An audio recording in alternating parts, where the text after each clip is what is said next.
Hey, what's up and how's it going, all MRBers?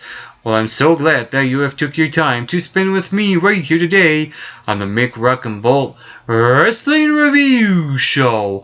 I'm your co-host, Mike Mick Rock Wilson, and right now I'm going to give you my review as well as the results of this week's episode of NXT that hails from the Full Sail University in Orlando, Florida.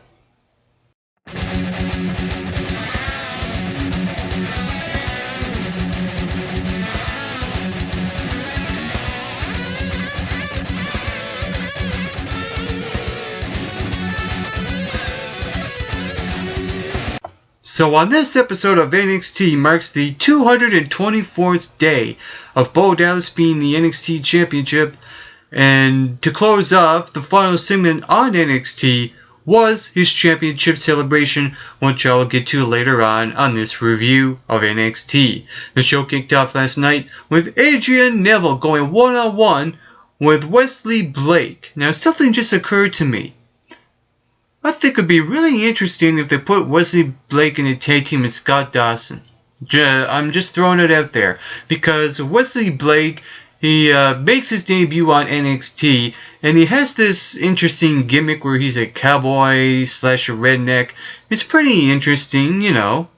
It's not the most original gimmick they can put on someone, but it's something that could at least build up to a new character on NXT to help build him up.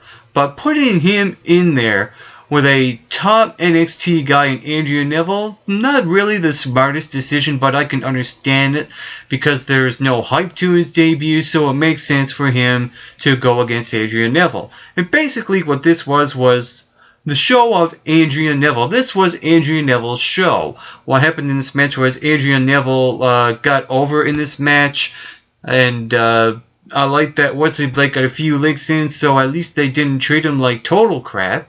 So, you know, it was a solid debut for someone who has no hype, no build, and a decent character. So overall, you know, this was a good way to kick off NXT, to showcase Adrian Neville. And what I also like about the show is that they showcase Adrian Neville again. Like I said before, this was his show, and it feels like now that they're building up Adrian Neville to be the next NXT champion. And like I said, I will get to that on the final segment that happened on the show. Up next was the match between Xavier Woods versus Alexander Rusev. And to me, it wasn't really necessary to have this match. What this was Alexander Rusev squashing Xavier Woods, making him submit to the accolade in mere minutes. And when you want to establish a top heel monster, that's the way you do it. You don't have Lana interfering couple of weeks in a row and costing his guy the match. Last case in point from his last match with Kofi Kingston, where they made the mistake of Lana trying to involve herself in the match. It makes Alexander Rusev less of a monster. So with that being said, it's a little bit of redemption from what happened last week. Also on the show, we saw CJ Parker go one-on-one with Antonio Cesaro. And to me, if you want to build up CJ Parker as a babyface because of his gimmick, the fans are supposed to cheer him, that is not the way to go. For one thing, the gimmick doesn't even resonate with the fans at all. If NXT had a much more believable, convincing gimmick for CJ Parker, they probably would have given him a better reaction than booing him throughout that match. So to me, putting Antonio Cesaro in with CJ Parker is not the way to go if you want to establish CJ Parker as a babyface, because we all know that Antonio Cesaro goes over with the Florida fans in the NXT arena, with the whole "We the People" chants. And there was one spot in that match I thought was entertaining where CJ Parker put the airplane spin on Cesaro. It had no effect on him. And then Cesaro applied the Cesaro swing on CJ Parker, followed by the neutralizer to gain the victory. It was a very short match, and to me, they need to do something with CJ Parker, put a different gimmick on him so it could resonate a lot more with the fans on NXT. And then after the match, we saw Sami Zayn come out and he cut a promo about how 2013 was a great year for Sami Zayn, being involved in numerous matches with Antonio Cesaro, such as the 2 out of 3 Falls match that he brought up, and he also mentioned how 2014 has come off with a rocky start. He did come out with his crunches. And he also said, what better way to get redemption than to right the wrongs and challenge Antonio Cesaro to one more match. What happened was that Antonio Cesaro walked out of the ring, went up to Sami Zayn, grabbed the microphone, and said no. That's the only thing he said, and I like how the simple things are more effective. All he said was one word, and that's how you get the point across. It makes more volumes than cutting a 2-minute promo. And with that being said, I like that he said no because it makes sense to a logical standpoint, because Antonio Cesaro has nothing to prove to Sami Zayn because he already bet him. So there's a lot of things that are making sense going into this future one-on-one match between these two guys, and I'm really looking forward to seeing what happens. And hopefully Sami Zayn will get the redemption that he gets by defeating Antonio Cesaro, because really that's what's needed to happen. This needs to happen for Sami Zayn in hopes to go to Raw and SmackDown in the WWE.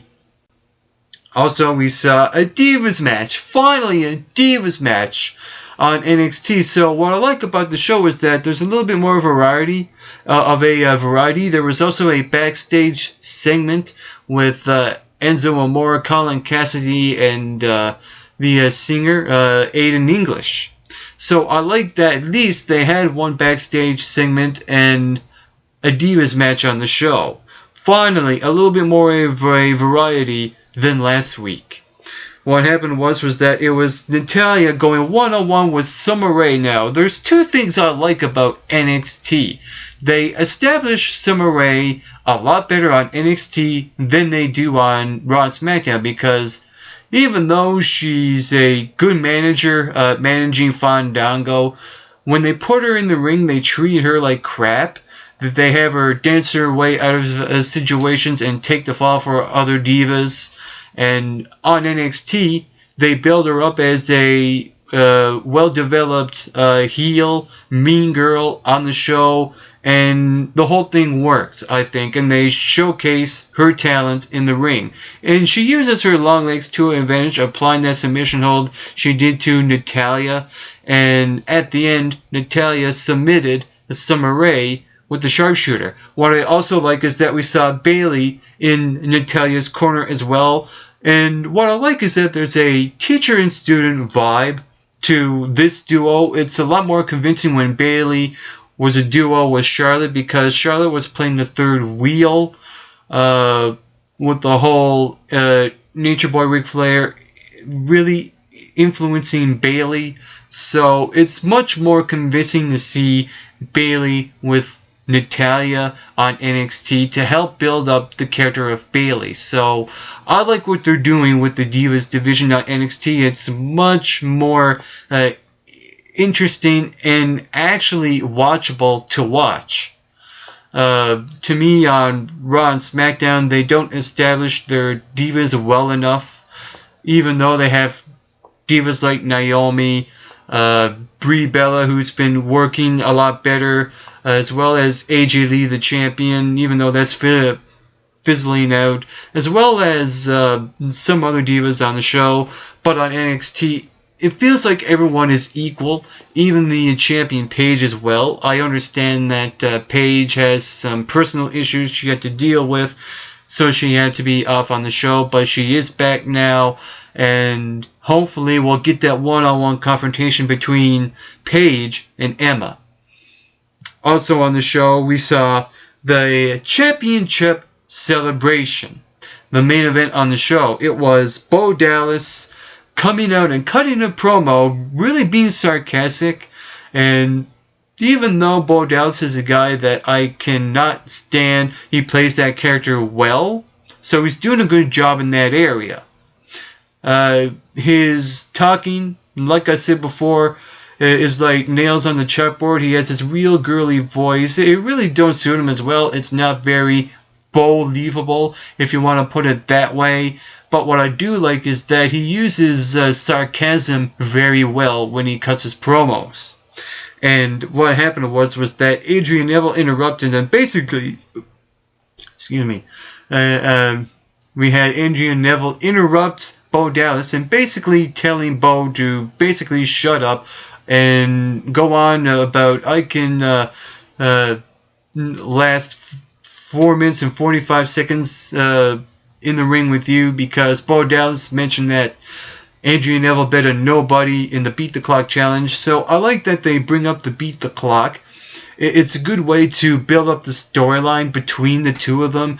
The only issue I had was that you had Adrian Neville and Bo Dallas, and what they had to do was have Adrian Neville last 4 minutes and 45 seconds with the champion.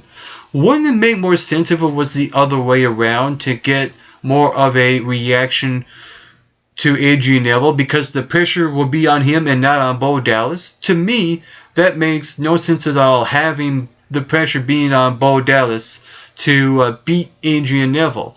If you want to establish someone to be the number one contender, to climb that mountain, you do so by putting the pressure on him and not the other guy who's the champion. To me, that makes no sense whatsoever. And so I'm 50-50 split on it. What happened was that Triple H came out and made the match and said that if you last 4 minutes and 45 seconds, you get a title shot. And that's how he gets a title shot, by lasting 4 minutes and 45 seconds. He's doing, the babyface is doing cheap way outs in the last seconds of the match. You're establishing a babyface and you're taking cheap way outs? Are you serious? Really? And on top of that, you put the pressure on the heel and not the babyface to get more reaction from the babyface. It doesn't make sense whatsoever. But to me, Adrian Neville, what I do like is that they showcase Adrian Neville on the show twice, working double duty on the first match and on the last match. And that's how you establish someone in hopes to becoming on Raw and SmackDown, as well as becoming the NXT champion. And that was my review of NXT from the Full Sail University in Orlando, Florida. And if you watched the show, what did you think of it? Comment below and let me know. And while you're at it, you can also subscribe to the MRB Wrestling Reviews YouTube channel, follow us on Twitter, and like us on Facebook. And to all you viewers watching, get plenty of rest and always do your best.